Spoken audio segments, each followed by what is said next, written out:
你看，你可以闻。这个是庄园等级，是庄园等级。现在闻庄园等级，闻看，对，水洗，对，那这个是日晒，就是那个土跟草的味道，对，跟树皮，对，就会有一些果实的香气。对，那这个巴西比较有那种糙米味道，这个高海拔，这是低海拔，这个价位比较高，这个价位比较一般。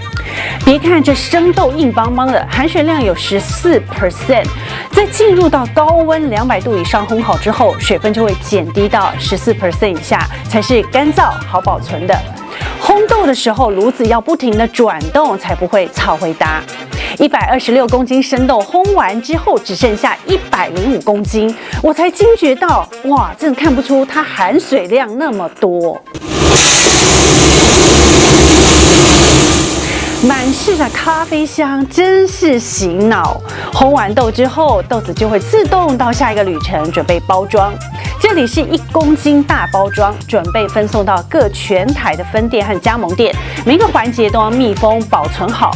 如果你在卖场或是便利商店看到放的豆子在透明漏斗槽里面已经出油，那表示可能变质，已经有油耗味。喝咖啡有分为浅焙、中深焙跟深焙，这又怎么分辨呢？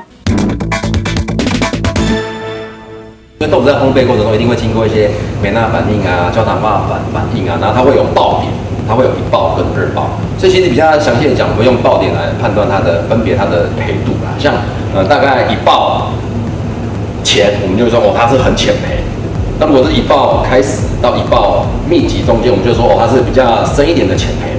那在1爆过后啊，1爆结束之后到2爆中，我们就说这个焙度是中焙。那个爆是什么？就是你在烘焙过程中，你会听到豆子在啪啪啪啪啪啪啪的声音。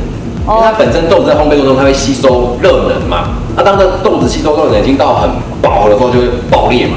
就跟爆米花一样。如果我想要品尝到这个豆原本的风味，就是喝浅焙比较好。浅焙比较容易表达出产地所要表现的一个风味调性。那至于中焙到中深焙过后，就是烘焙的手法，用烘焙来改造它的风味。是，也就是好的咖啡豆喝浅焙的，能喝出农地种植的好风味，还有营养。而如果你喜欢配牛奶，像是拿铁的话，有人会用深焙豆，因为重烘焙的味道才不会被牛奶味道盖过。但如果豆子本身品质并不那么好，选择浅焙喝反而是灾难，喝出来不是好味道。滤纸会把油滤掉。那我们喝到底要喝有油的咖啡还是没有的？其实你如果在外面喝一般的意式浓缩咖啡机煮出来的咖啡，其实它表面一定会有一层油脂。咖啡豆里面就含有糖类、蛋白质、脂肪以及一些醛类、有机酸等芳香的物质。然后经过烘焙，其实新鲜的豆子在萃取的时候就一定会有油脂。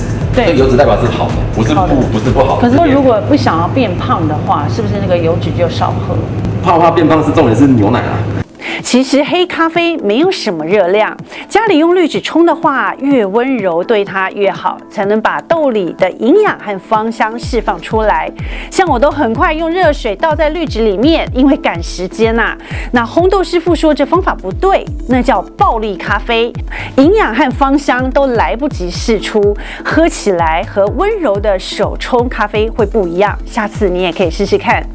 保存的方式一定要密封，没喝完再冰回去，然后下次再拿出来，也许这样来来回回，你想说可能保存的时间我可以放长一点，因为我放在冰箱，其实是让咖啡豆吸了很多空气中的湿度。